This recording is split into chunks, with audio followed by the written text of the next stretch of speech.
Hi.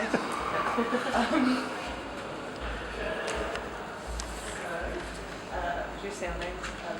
I'm Robin. I'm Louise. And I'm Ella. A fourth member of our group, can't be here today. My name's Cal. Okay, so firstly for the introduction.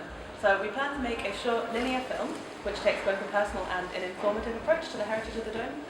The film will follow the history of the Dome chronologically, and we'll do that by the use of the timeline. So we're going to go around the Dome and take some sort of tracks, and then we'll overlay a timeline onto this, and that will lead the audience around the Dome and the history of the Dome. There'll be five different episodes, and these will be narrated by a local historian who will interview and he'll kind of tell the story. Each section will be a multimedia mix of our footage, and we'll kind of use archival film, our own footage, reenactment, lots of stuff like that. So yeah, and we want to focus on Brighton's history and inspire nostalgia, and we'll do that sort of by having a sound and visual aesthetic, which will describe how we'll do it later. So yeah. Okay, that's it. Yeah. And so the Dome is an icon of Brighton, and it holds like a very rich heritage to Brighton and also Britain. And so we kind of wanted to make it very educational. So we wanted to use as much archive footage as possible. So we'll have to get lots of that. We also wanted to make it quite personal because we didn't want to do just the history of the Dome. We wanted to do the history of the people who've been like within the Dome. So we kind of want to do lots of interviews of people who have had experiences in the Dome, like in the tea dances or whatever. To make it a bit personal. In terms of content, we'll use footage, as I mentioned, and archive materials, and also we'll hopefully use some motion graphics for the timeline. For the soundscapes, we're going to get location sound recordings, and we'll probably have to use BBC sound effects, and also they're not copyrighted, so that's probably the best idea. Visual effects, because we want to highlight nostalgia, the kind of sentimental values of the Dome. We're going to have sepia kind of tinted imagery, and the colours that we'll really want to focus on is like red and gold, because there's an oral link and like oral affiliations with the Dome. Yeah, we'd like to do quite a few graphic matches and fades as well, because that kind of fits in quite well. And yeah, we're going to show you some time lapse later, which is the kind of editing that we want to do. So some different types of editing, and it's just because we're thinking of using quite a lot of images, so that it's not kind of boring, so it's like more visually appealing. We're kind of thinking of doing some zoom motions on the images whilst the narrator talks over the top. And when we progress into the timeline, like further into the timeline, so we're coming to the present and like sort of, the present day, we're going to probably make the editing a bit quicker, pacier, especially in terms of the musical heritage, because if we can get non-copyrighted music, then we'll probably edit to the beat of that, and yeah. So the timeline, which is a big driving force of the film, we're going to use After Effects to create the timeline, which will then like superimpose on the images that we already have. As the timeline appears on screen, the images and the footage will around and inside and outside the dome. So they will illustrate past but also the present at the same time working together. We think the good thing about the timeline is, firstly, it's simple. Also, it allows for the film to be broken down easily if it needs to be separated to put onto the website, which we know that you might be interested in.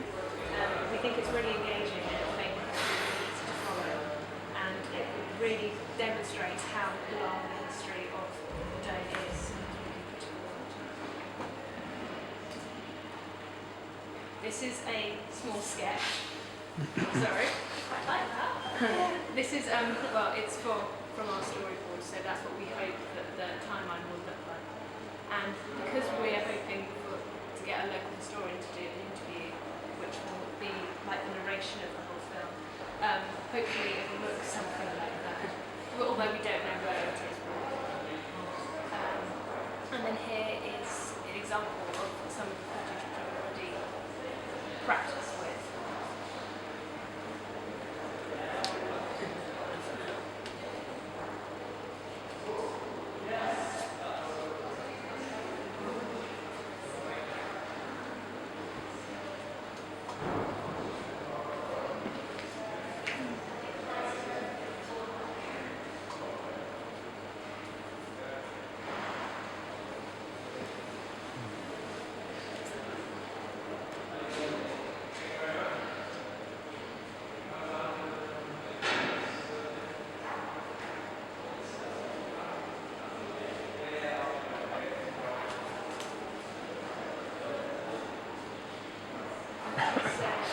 I'm now going to give you just a little quick breakdown of our ideas of each historical, the historical milestones. We've separated them into 5 sections, and the 5 sections that we've separated them into are the same ones which are on the heritage website, as we're consistent with the resources that already exist. And it goes without saying that each and every one of them will have the interview with the historian as the immediate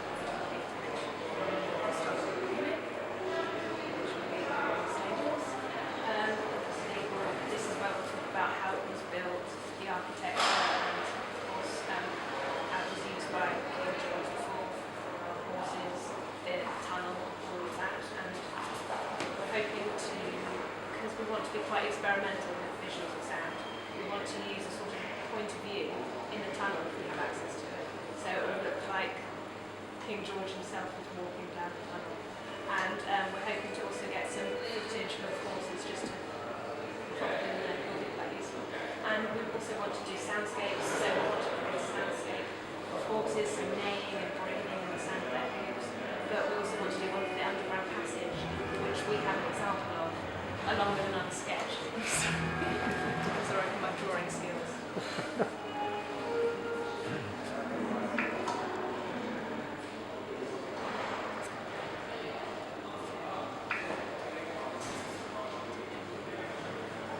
You can hear it if you put your head.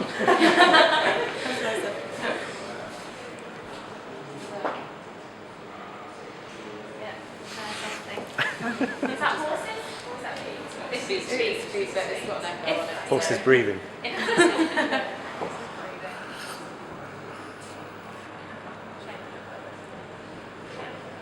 Okay, so the next bit we'll be doing is the period between 1850 and 1922, when it was transformed into a market and then into the concert hall and then into the military ballet with the Indian soldiers.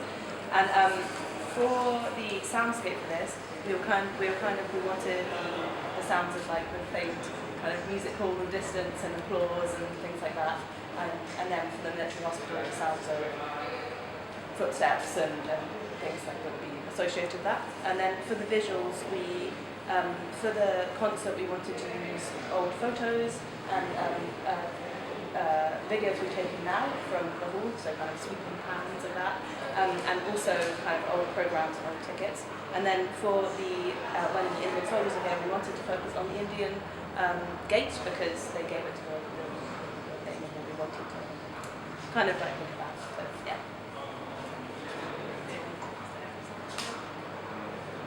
Moving on to wartime section. Oh, sorry, let's this bit. This was. But this was obviously talked about how it was used during the war, how how it nearly got implemented, but then also the tea dances really focus on those. And so with soundscapes, we're hoping to do an air raid, and we have a small example of that sort of effect. Again, you might not be able to hear it, but we made the effort there. And hopefully a soundscape of the tea dance. Visually, we might try and attempt to reenact some kind of tea dance. It depends if whether or not we can get an interview with someone who was somehow affiliated with the tea dances, perhaps they find out every day, something like that. So yeah, as long as archive images, pictures, and our representation.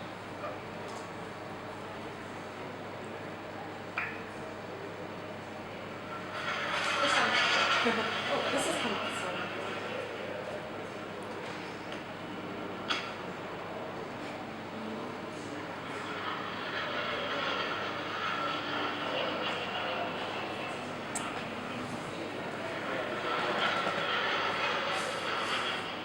Those are experiments with sound so far. Sorry, I can't Yes. see. Okay.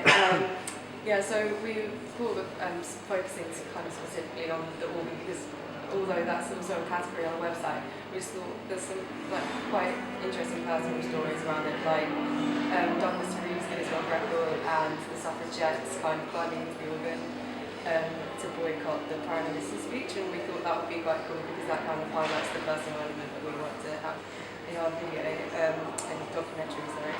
And we wanted to execute this by presenting like the kind of close-up shots of the organ, aesthetically pleasing shots where I don't know a nice depth of field on it, and then kind of overlap this or like fade this into like photos of maybe like Douglas Reed, and also newspaper clippings of like because we thought it might be quite hard to get actual photos of the two suffragettes, but just kind of overlaying on each other.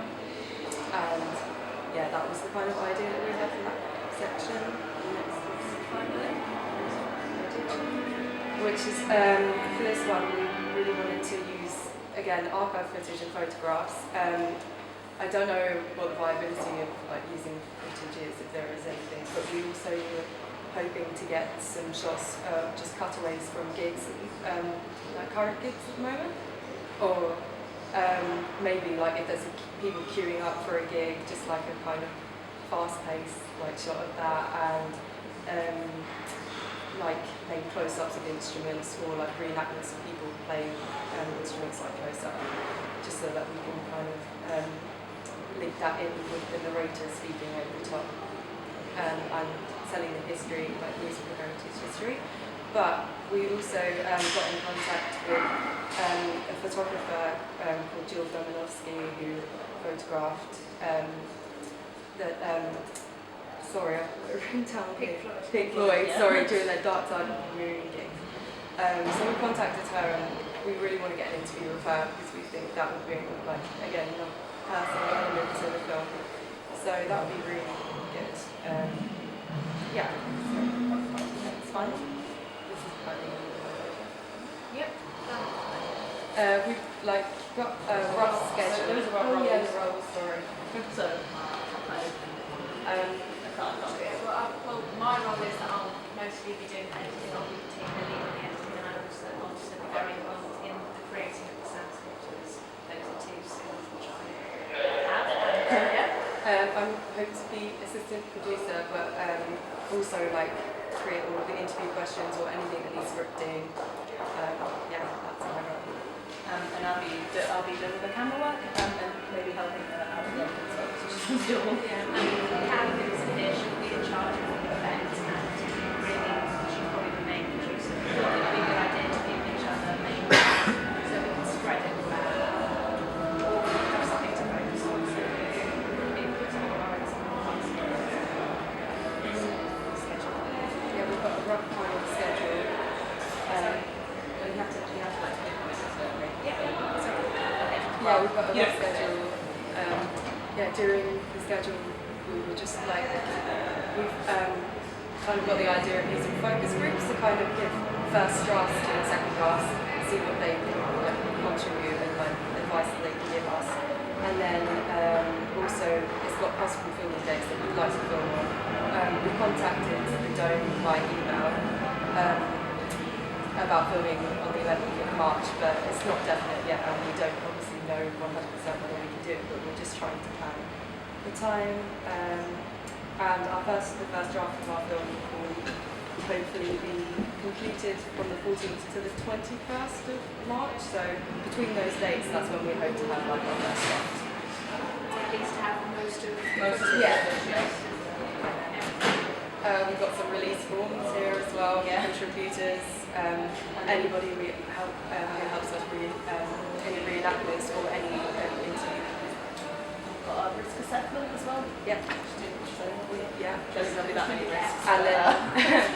And then that's just print out the email that we've been sending to the writing. Yeah, so that's all we've got. We've just got a few questions we'd like to ask. And obviously you can ask us those questions, but we thought we'd use this opportunity to ask them. Is there any archive footage that were allowed to be used specifically during the music experience? I mean, we don't have to know everything straight away, but these are just things that are going through our minds. So. I mean, we've got other things that we can do, so it doesn't matter if it's not available to us, which is why we've got so many ideas specifically for that bit. But but we'd ask. We probably have sort of generic stuff which we might produce in the films about the Brighton Festival and things. So they won't be about Pink Floyd or Forever or anything like that. But they might be using just shots of crowds. Yeah. We thought we'd ask if we have access to the tunnel or not. We have access to a section of the tunnel. So you could we can film sort it? of, yeah, use a bit of it. You probably might be talking about lighting. Yeah, that's we've really already okay. done that. We read on the website that there are sometimes tea dances held here. Are there any coming up? We did check and we didn't see. We couldn't just see wanted any. to double check. Not in your timeline. Yeah. Oh. I don't think. But yeah, check that. It's on the brochure and it's moving on to the side. Okay. Yeah, and things like, would it be possible to film it here? What parts of the dome do we have access to?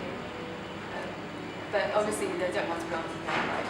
Yeah. We can send you an email or something. Yeah, what we want to do is, in terms of filming it here, because we're building the empty building, to build the shots that you've got for the film, then it's probably more challenging to find time in the building when it's empty than it is when it's full. Yeah, okay. So I think myself and my colleagues will sit down and we'll work out when the available times are for you to come in within your filming schedule. So it's unlikely to be able to do the specific days that you suggested. Yeah.